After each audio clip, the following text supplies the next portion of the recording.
Today on Dead Dodge Garage, it's Mitchell's Barracuda. Finally. Fastidious members of the viewership will recognize this car, partially because I've teased it like 2 or 3 times, but also because it's in the background of every video shot here at Dead Dodge Garage World Headquarters.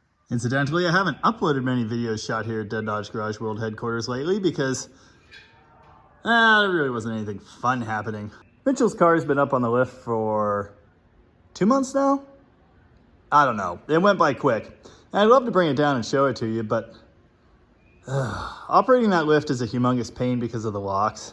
In fact, every time it goes up and then down again is kind of a miracle. So I guess we should start on the underside first, where this thing really needs some attention. Now, I feel like I should specify, this car does not belong to the same Mitchell that owns the Green Dart and the Newport I haven't shown you yet for some reason. That's been like 6 months, I think. Anyway, apparently Mopar World is not only full of Jamies and Toms, but also Mitches. Mitchell became my friend because he messaged me on Instagram and said, "Hey, I've got a bunch of extra Mopar parts. Do you want them?" That's right, I can be bought, and it's not very much. Mitchell just so happens to turn out to be an upstanding gentleman, very friendly and talented. Case in point, this car. The backstory on this 1965 Barracuda is actually kind of depressing. It belonged to Mitchell's brother before he passed away. He took ownership of it and decided to, build it. And build it he has. Everywhere you look on this car, there's more stuff. A lot of it expensive, actually. Though it was originally a 273, when Mitchell took ownership of the car, it had a 360 and a 4-speed. I don't remember if it's an original 4-speed car or not. I don't think that's really important. But the presence of those 2 holes there, with no undercoating in them, makes me think it probably was. In building this car, Mitchell really went all out. He's put things on it I've never even heard of, let alone seen. Like this, fabricated axle housing. I think that's a strange piece, if I remember correctly. Caltrax, split monoleafs. Wow. There's a 360 up here, but not just any 360. More on that when we can see it, although, well, there are some hints. Behind the 360? Oh, just a Tremec TKX. Of course, we can't just gloss over the 4-wheel Wilwood disc brakes either. Now, of course, the front suspension is completely built with tubular rubber arms and fancy adjustable strut rods and boxed lower arms, and Hotchkiss heim joint tie rod setup. Wow. And in there somewhere, there's a Borgeson power steering box. Hey, there are some not at all NHRA legal rubber fuel hoses running down the length of the car, hinting that there's some other neat stuff happening in places. Braided flexible brake hoses. There are some things you might expect to see that are notably absent currently, like subframe connectors and e-brake, but that's fine. There's also no sway bar up here or in the back, but that's fine. In fact, that brings us conveniently to why the car's here in the first place. It needs some attention. Like, maybe quite a bit of attention. You see, when I met Mitch, he was kind of in the middle of some, let's say, lifestyle changes. His employment was moving to a different city. He kind of had to empty his shop. And that's where I come in, lightening the burden of all of his extra Mopar stuff. I mean, of course I can help with that. I happen to have an early Barracuda that could benefit from a lot of things found in here. Same with the 273. I've got pretty big plans for that. It's actually the original engine from that car. At least we think so. An entire overdrive 4-speed. Yeah. In fact, some of those parts have already been put to use in my projects, like a shiny silver bell housing and a 360 flywheel in Dale's Demon. In return, all he asked for was an eventual favor. Hey, maybe you do a video on my car. Okay. Not long after this, he messaged me and said, "Hey, do you have somewhere I could store my Barracuda?" Yeah, okay. The next question, of course, "Hey, while it's at your place, you want to work on it?" Yes, please? You don't have to ask me twice. This thing's amazing. So, back to needing work. The final assembly on this car was done in something of a hurry because it had to be moved, along with the rest of Mitchell's stuff. So it really hasn't had a once-over. It needs to be nut and bolted, as we like to say. Everything attached to the car needs to be double-checked. There are some leaks, like a lot of leaks, like every single leak, I think. But again, The car was put together in a hurry. I'm not here to judge. Let's dive in and see what's what. Torquing any suspension components really needs to happen with the weight of the vehicle on the wheels, with the suspension settled. So now is the perfect time to do this. I'll double check the lower control arms, the upper control arms, all of the rear axle hardware, new spring to body, etc. Before we test this thing, and we are going to test it, I'd like to make sure the wheels aren't going to fall off. Oh, and if you notice something funky in that last shot, I did too. More on that in a bit here. Wow, I'd say that's a good place to start. Let's grab a torque wrench. As you're tightening U-bolts, you do want to make sure you get them even. You want roughly the same amount of thread showing front and back, so they're like symmetrical and stuff. Rear suspension, all torqued. New spring hangers, U-bolts, Caltrax. I don't know anything about Caltrax, but something tells me I'm going to. I would have shown you, me doing this, but my phone died. While I was tightening suspension components, a thought occurred to me, so I decided to head some comments off at the pass. We're not throwing Mitchell under the bus here. The car was just bolted together to be moved.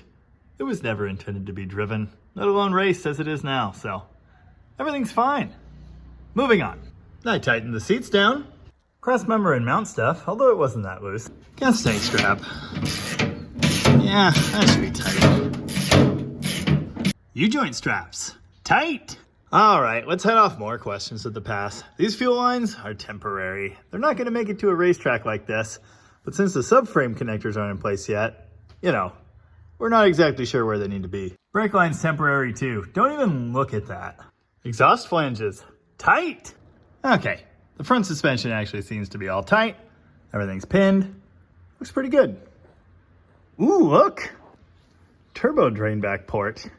Maybe that's phase 2. Bit of brake fluid leakage over here, but I fixed that. Just had to snug one of the tube leaders on the passenger caliper. Did you guys know that chassis headers in an early A-body are a mistake? Well, they are. Look at this craziness. There's an extra flange. These tubes come out. They wrap the torsion bar. They're in the way of the steering, the starter, the frame rail. It's just all bad.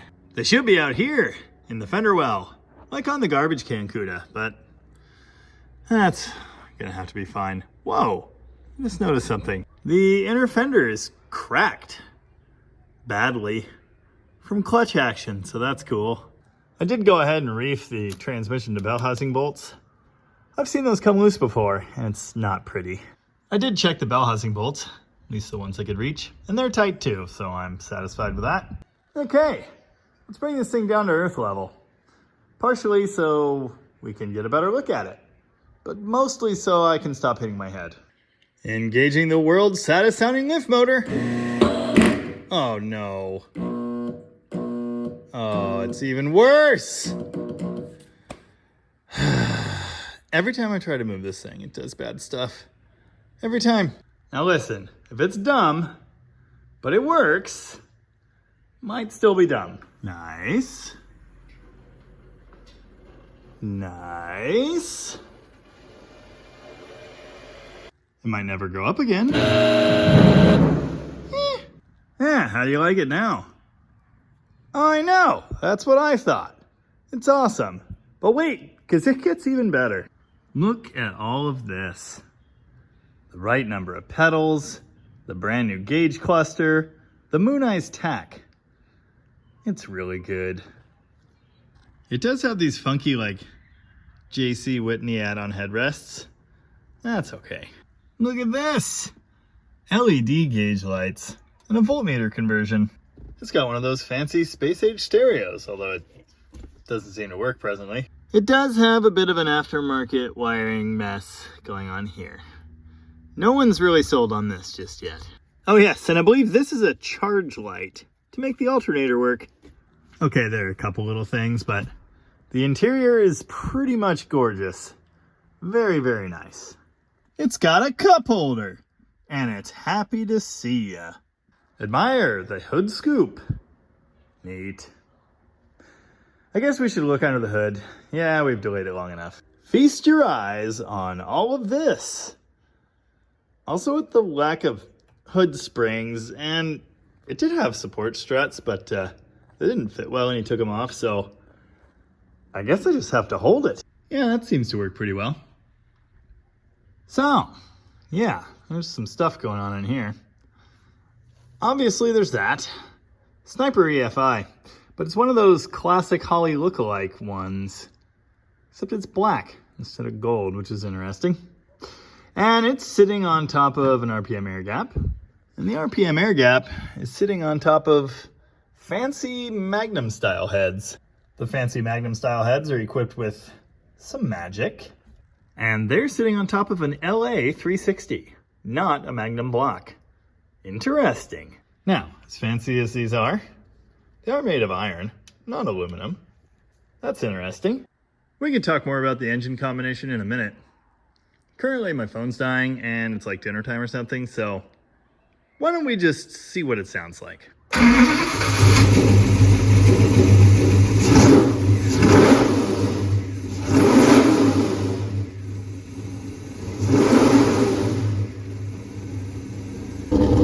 Sounds like that. It sounds really angry. It sounds great. And as soon as I heard that, I knew there was something wrong with my demon.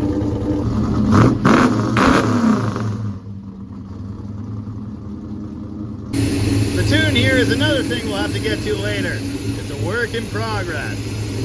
That's okay. Man, this car sounds good. Or it did, till the fuel pump died. That's inconvenient. But at least it looks good broken. It's back inside. I don't want to talk about how I got there. I'm sure the starter's fine. Well, today I learned that this is about the hardest thing in the universe to put gas in. Ow. There's like a flapper valve in there that doesn't belong, and it involved dumping fuel out of a can into this funnel and holding the funnel up. It was this whole thing. Also, I made a puddle. But I did manage to get like 2.5 gallons in it, so that's cool. There's still no fuel pump sounds. Hey, this could be related. How do you know? Now, I mean, it wasn't pulled out. It was just kind of loose in there, but okay, problem solved. No, yeah, it's on the lift now. And there's a Jeep. Fixed forever. Probably not, but I did recrimp it and solder it for safety. Yeah, it turns out this rotor scar is from a pre-existing condition. It's been fixed already, but it's pretty gnarly. Yeah, this header tube is just on the torsion bar. Just say no to early A bodies. I happen to notice that the steering linkage is kind of sitting crooked. That is a Borgeson steering box, and I think it's got a fast ratio pitman arm. There is no fast ratio idler arm for these cars, as I understand, so that's not ideal. It really shouldn't be hanging crooked like that. Not sure what we're gonna do about it just yet. Yeah, so it turns out you should use a hose that's actually rated to handle brake fluid for your clutch reservoir to master line. That's what all this is. It's nasty. Apparently there's no speedometer, and judging by the amount of space there is here, which is 0, there probably isn't going to be one. Well, the suspension's firmly attached to the car. The fuel pump works, I think, and there's gas in it, so I guess now we have to see what it's like.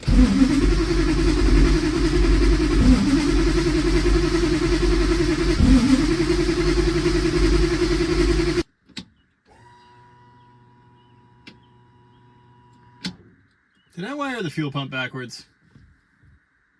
I might have wired the fuel pump backwards. Of course I wired the fuel pump backwards. Why would I have not wired the fuel pump backwards? Hey, that sounds better. Life is just so hard.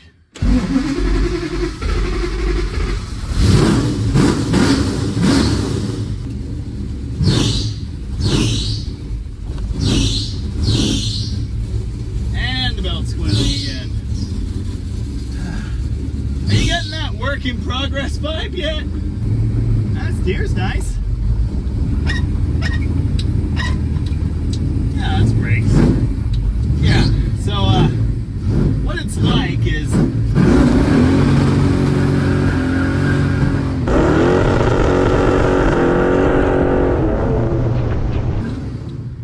insane.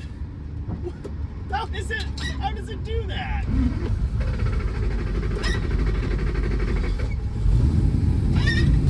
it doesn't like starting or running or doing a lot of stuff. Everything's squeaky. I don't know if the blinkers work. It hates idling. It squeals. But holy crap!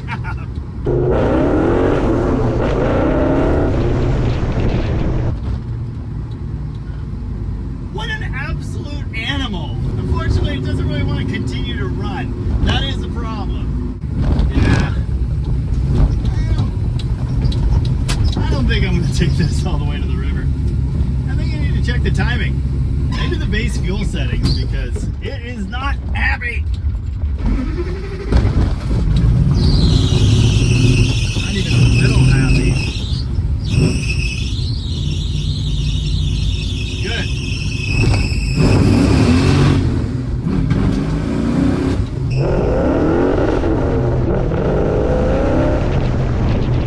Wow. This engine combination is insane. Look at how fast this thing steers. It's like isn't an A-body anymore. It's something else.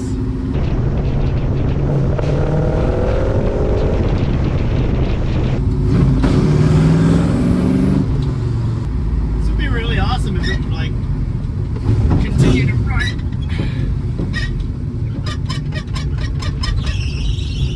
Oh, come on. It's so full of hate. At least it's fast. Sometimes. Okay. Alright. I don't even know what to say about this. So what we have here, when it functions, is actually a rocket ship. And we should probably talk about the magic that's under the hood there. But first I think I need to sit down, maybe have a drink. I will say, nicely done, Mitchell. You made excellent life choices. There are some smells, but you know, it's not on fire, so I think we're okay. Well, there's a pair. Coming to a drag strip near you, maybe. Oh yeah. Well, today is a few tomorrows, and I've let this car kind of stew on things. First things first, I think I figured out the squeal. It could be related, so I guess this time we'll set the jam nuts against the belt tensioner, and that'll be good to go. As mentioned previously, the tune on the Sniper is just totally eyeballed, not done at all. The settings look pretty close, but for some reason or another, it just chooses not to idle sometimes, so obviously we need to tweak it. Cat prints. Are they raccoon? I don't know.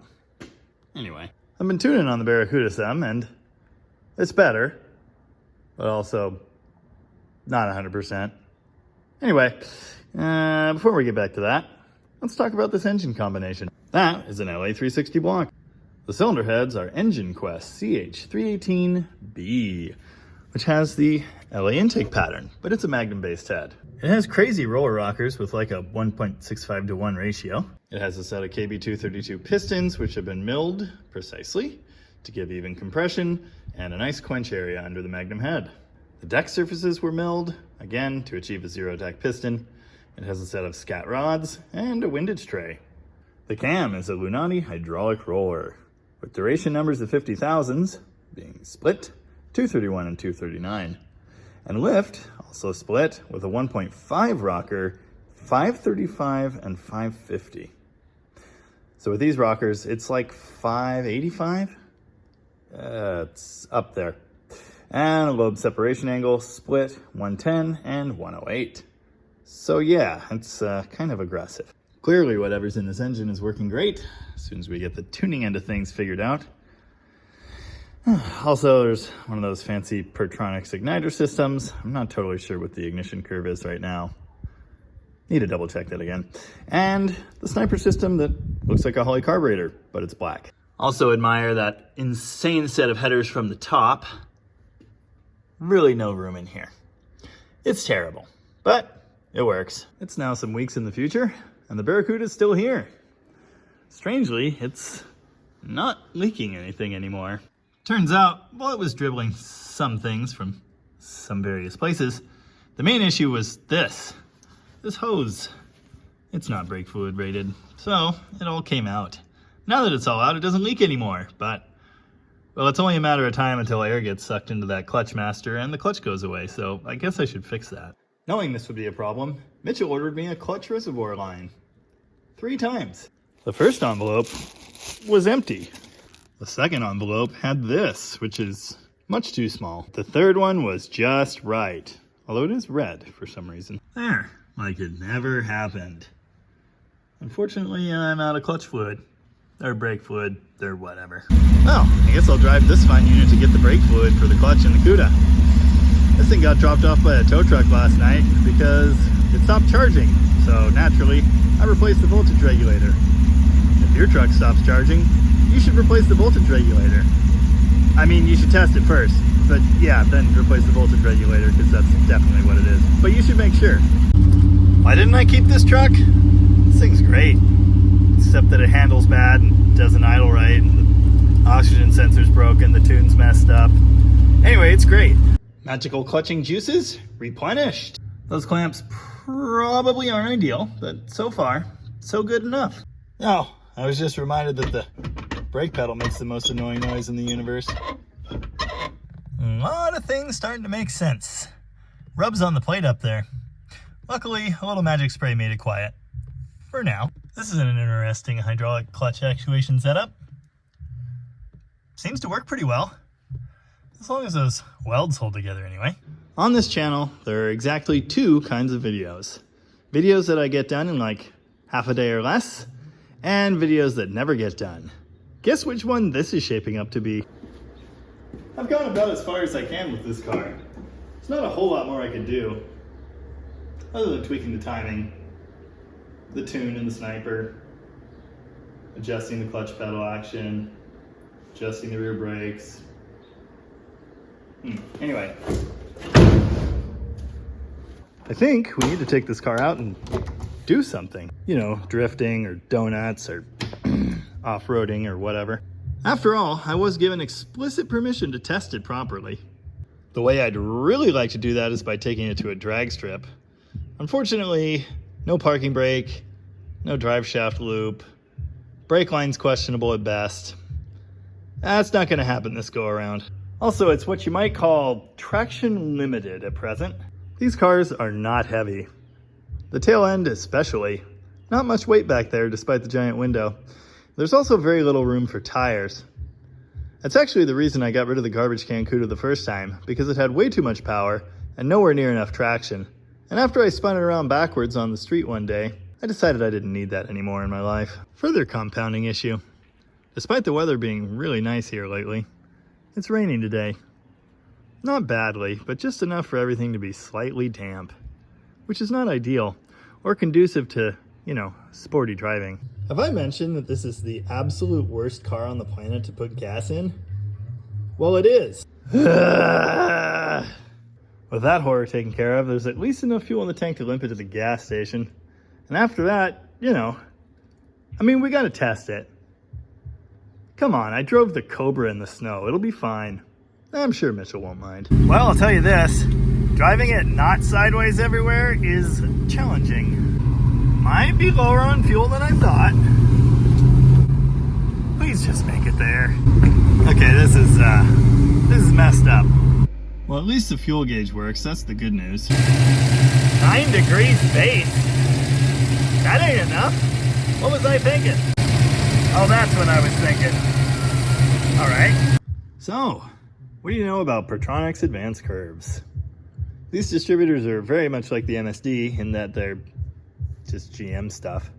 Instead of the little limiting stop bushing, Pertronix uses straps.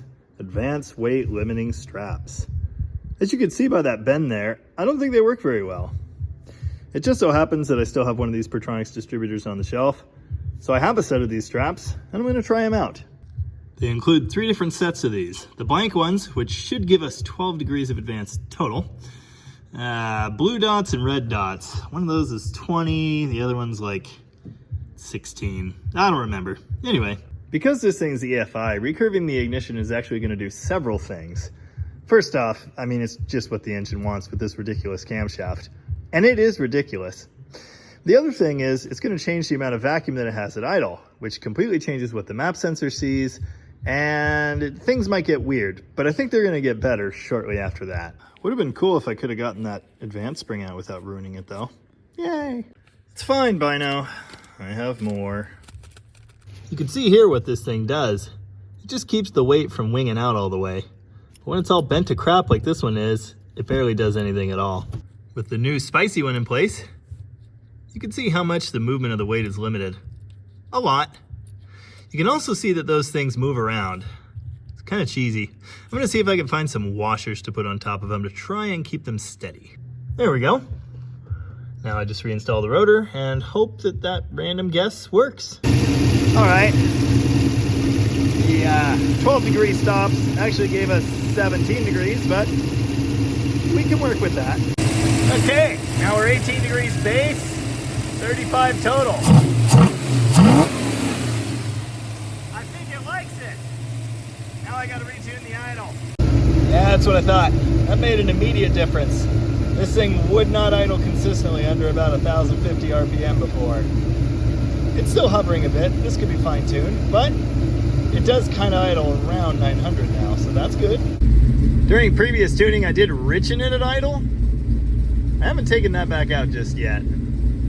Yeah, we'll see where it goes.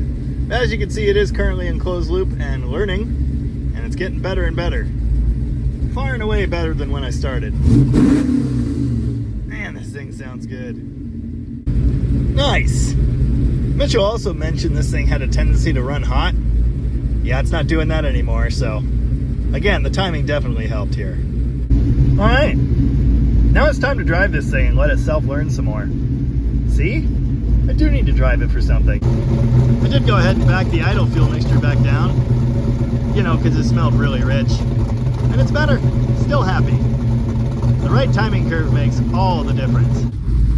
A few weeks ago, I made a video called Performance Timing Curves for Dummies Like Me. And I meant that.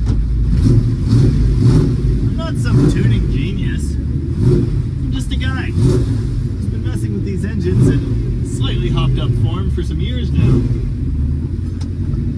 I've made enough mistakes that I know how to inform you not to. This is an excellent example of why your timing curve needs to be correct. This thing was barely drivable. It would make all the power when the advance came in, but up until that point, it was intolerable, basically. Now, it's got more power, you know, off idle anyway, but light throttle actually works.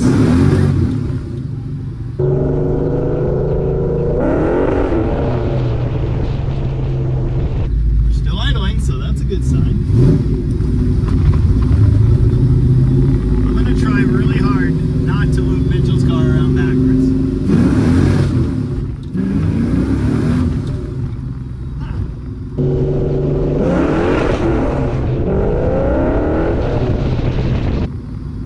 I'm not hitting the rev limiter already, am I?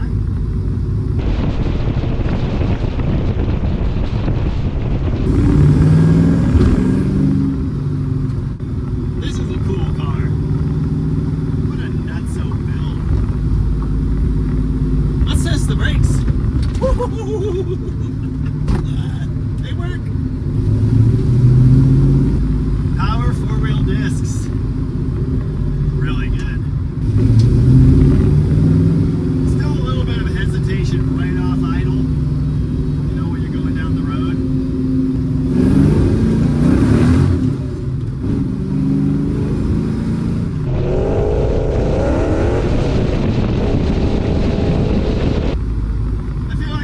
There's no speedometer, but I also feel like this would be a good time to have one. There are always people in my river spot now for some reason. What a bummer. The good news is, wipers work. We kind of need that today. In many ways, this car is the garbage can CUDA, but it's just more everywhere. More power, more handling, more brakes, more niceness, more betterer looking. It drives great.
cruise to not cruise.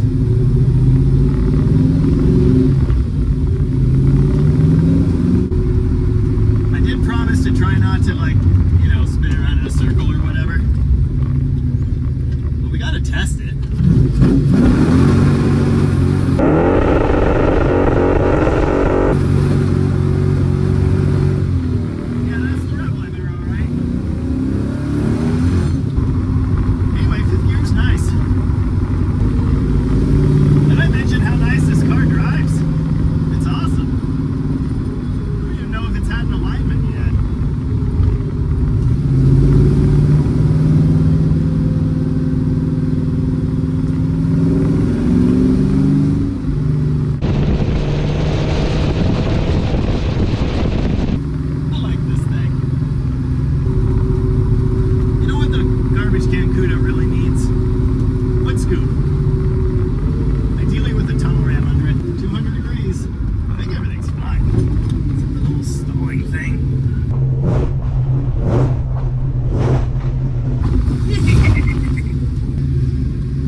Dude, we get it.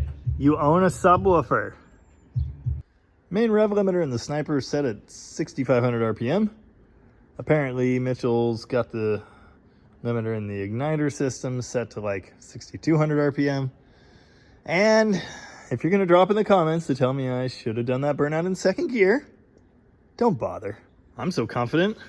I put Mitch's custom-built air cleaner assembly back on. That thing actually gaskets to the hood to draw cold air in. And now the whole tune's gonna be messed up, but that's fine. I don't know if you can tell, but I really like this thing. I don't need to be jealous, because I've got one. But mine's a total piece of garbage, and this car is anything but that. You know, some people on the internet call these cars ugly. I know. I don't get it either. I really don't need to be jealous because I actually get to drive and enjoy this thing. That's right. I'm going to cruise it to Rocket next week and hopefully it makes it there. At some point in the near future, Mitchell will have to drive this car all the way to Seattle, so I got to test it for him. Oh yeah. And that's even better. Well, I think that's going to do it for now. There's a lot more little fine tuning that could be done on this thing and little things it needs, but it's kind of an operable car. Hopefully you enjoyed coming along on this one. This video took me months to make. I touched the car and then not touch the car and then touch the car again. And yeah, it's just kind of how it goes around here. But we got somewhere, so that's the good news. There may well be another update on this car coming. I guess depending on how the next week goes. We'll see. And some year, I think we'll get it to a drag strip. But it's going to need some more attention first. In any case, thank you very much for watching. And remember, having a conversation with yourself is fine. Having a disagreement with yourself, that's a problem.